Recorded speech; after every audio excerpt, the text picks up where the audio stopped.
EHR Scania likiwa na tela lenye namba za usajili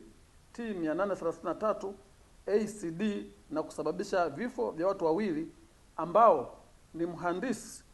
Boniface Gisima Nyamohanga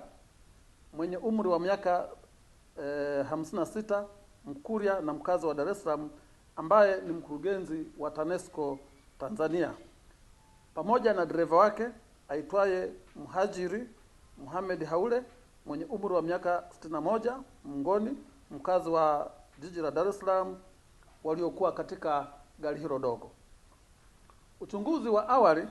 umebaini kuwa chanzo cha ajali hiyo ni uzembe wa dereva wa gari dogo kumkwepa mwendesha baisikeli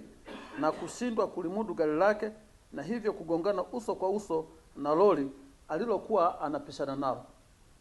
Dereva wa lori alikimbia na kuelekea kusikojulikana mara baada ya ajali kutokea. Miili ya marehemu hawa wawili imehifadhiwa katika hospitali teule ya DDH wilaya ya Bunda.